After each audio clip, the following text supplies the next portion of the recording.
سر میرا سوال یہ ہے کہ کیا حضور وسلم کے روضہ مبارک کا دروازہ کسی وی آئی پی کے لیے، کسی بادشاہ کے لیے کھولا جاتا ہے؟ جی نہیں، یہ بھی ایک ایسا مسئلہ ہے جو لوگوں میں بہت پھیل گیا ہے اور غلط مشہور ہو گیا ہے لوگوں کے اندر۔ لوگ یہ سمجھتے ہیں کہ فلاں بادشاہ وغیرہ آتے ہیں اور وہ نبی صلی اللہ علیہ وسلم کی قبر کی زیارت کے لیے جاتے ہیں۔ آپ کو عمومی طور پہ میں خلاصہ بتاؤں کہ یہاں کے بادشاہ بھی نبی صلی اللہ علیہ وسلم کی قبر کی زیارت نہیں کر سکتے ہیں، قبر کی یعنی کہ قبر تک نہیں جا سکتے ہیں۔ صحیح، ہم بھی جو جاتے ہیں، آپ نے دیکھا ہوگا ہم کہاں تک جا سکتے ہیں؟ جو جالی لگی ہوئی ہے، جالی یہ کس نے لگائی ہے؟ جالی یہ سعودی حکومت نے لگائی ہے، یعنی کہ پرانے زمانے میں جالی نہیں لگی ہوتی تھی۔ اس کے پیچھے، جالی کے پیچھے کیا ہے؟ بہت سے لوگ یہ سمجھتے ہیں، وہ جھانک کر کے دیکھ رہا ہوتا ہے کہ ہمیں قبر نظر آ جائے کسی طریقے سے۔ قبر ناممکن ہے کہ نظر آ جائے، کیونکہ جالی کے پیچھے 3 دیواریں ہیں۔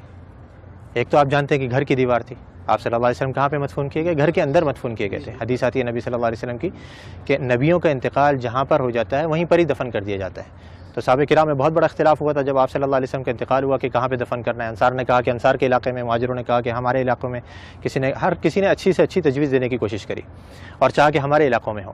قریب تھا کہ تلواریں نکل جائیں۔ حضرت ابو بکر رضی اللہ عنہ آئے اور آ کر کے حدیث سنائی کہ میں نے نبی صلی اللہ علیہ وسلم سے سنا ہے کہ نبی کا انتقال جہاں ہو جائے وہیں دفن کر دینا چاہیے۔ تو صحابہ کرام یہ تھے کہ جو ابھی جنگ چھڑنے والی تھی، فوراً تلواریں اپنے بند کر دی گئیں، اور ساری ہمارے درمیان میں بھی یہی ہونا چاہیے کہ جب حدیث آ جائے تو ہمارے درمیان کسی بھی قسم کا اختلاف ہو وہ فوراً ختم ہو جائے۔ تو آپ صلی اللہ علیہ وسلم کو دفن کیا گیا کہاں پر؟ دیکھا گیا کہ آپ کا انتقال ہوا ہے حضرت عائشہ کے گھر کے اندر۔ آپ صلی اللہ علیہ وسلم حضرت عائشہ کی گود میں سر رکھے ہوئے تھے، آپ بیماری کی حالت میں تھے، بہت زیادہ بخار کی تپش میں تھے، تو آپ صلی اللہ علیہ وسلم کو وہیں پر ہی مدفون کر دیا گیا جس جگہ پہ آپ کا انتقال ہوا۔ تو وہ جگہ کون سی تھی؟ گھر۔ اب گھر کی ظاہری بات ہے 4 دیواری تھی، 4 دیواری کے باہر کچھ عرصے کے بعد پرانے زمانے میں ہی ایک اور دیوار بنائی گئی جس کے 6 کونے تھے، 6 کونے، یعنی کہ عام طور پہ 4 کونے ہوتے ہیں نا گھر کے دیوار کے، اس کے 6 کونے بنائے گئے تھے۔ یہ 6 کونے کیوں بنائے گئے تھے؟ پیچھے کی طرف سے، قبلہ بھی اس طرف ہے، جنوب میں، مدینہ کا جنوب میں قبلہ ہے، گھر ادھر ہے، گھر کے پیچھے کا جو علاقہ ہے وہاں پہ تیکون بنایا گیا تھا۔ جو دیواریں ہیں وہ تیکون کر کے بنائی گئی تھی۔ کیوں تیکون بنائی گئی تھی؟ تاکہ کوئی شخص جب نماز پڑھے تو اس کی سیدھ نبی صلی اللہ علیہ وسلم کی قبر کی طرف نہیں ہو، ادھر کوئی نماز نہ پڑھ سکے، تاکہ آپ صلی اللہ علیہ وسلم کی قبر سامنے نہیں آئے نماز کے درمیان میں۔ کیونکہ نبی صلی اللہ علیہ وسلم کی حدیث یہاں پہ لکھی ہوئی، آپ نے بورڈ پہ پڑھی ہوگی کہ آپ صلی اللہ علیہ وسلم نے قبرستان میں یا قبر کی طرف رک کر کے نماز پڑھنے سے منع کیا ہے۔ تو وہاں پہ یہ دوسری دیوار بنائی گئی۔ اب 2 دیواریں بنی ہوئی ہیں، تیسری دیوار ان دونوں دیواروں کے درمیان میں بنائی گئی، اس کے باہر نہیں۔ 2 دیواریں بنی ہوئی ہیں، ان کے درمیان میں یہ تیسری دیوار بنائی گئی۔ تو اس دیوار کے اوپر یہ گنبد کھڑا ہوا ہے، اس دیوار یا اس کے ساتھ میں کچھ چھوٹے موٹے ستون سے ہیں، ان کے اوپر یہ گنبد کھڑا ہوا ہے۔ یعنی جیسے میں نے ابھی تھوڑی دیر پہلے ذکر کرا تھا کہ جو اندر گھر کی دیوار ہے وہ تو کچی ہے، اس کے اوپر گنبد نہیں بنایا جا سکتا ہے، تو گھر کے باہر کی دیوار پر یہ گنبد کھڑا کیا گیا۔ تو اب یہ 3 دیواریں ہیں، یہ 3 دیواروں کے اندر جو پہلی دیوار تھی، سب سے گھر کی جو دیوار تھی، اس کے اندر پہلے زمانے میں ایک کھڑکی تھی، ایک دروازہ تھا، اور اوپر ایک روشن دان تھا۔ روشن دان وہاں سے ہوا ہے۔ کھڑکی اور دروازہ جو پرانے زمانے میں بند کر دیا گیا تھا، رہ گیا تھا روشن دان۔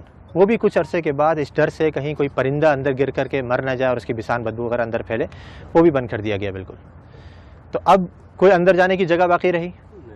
نہ دروازہ ہے، نہ روشن دان ہے، نہ کھڑکی ہے، تو بادشاہ بھی نہیں جا سکتے۔ ہاں اگر کوئی جن کو اللہ نے صلاحیت دی ہو کہ وہ دیوار پار کر کے اندر چلے جائے تو ممکن ہے، لیکن انسان نہیں جا سکتے۔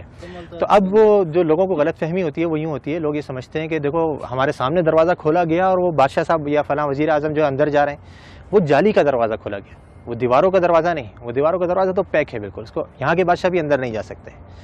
تو وہ جالی جو ابھی سعودی حکومت نے لگائی ہے وہ اس لیے لگائی ہے کہ پہلے زمانے میں لوگوں نے گھر کی دیوار سے برکت لینی شروع کر دی تھی، اس کو چوما چاٹی یا اسے مسا کرنا، اس کو چھونا، تو یہ غلط کام ہے۔ جیسے میں نے ابھی ذکر کرا کہ نبی صلی اللہ علیہ وسلم نے آثار کے تتبع سے منع کیا ہے، نبی صلی اللہ علیہ وسلم کے بتائی ہوئی شریعت کے مطابق ہم نے عمل کرنا ہے۔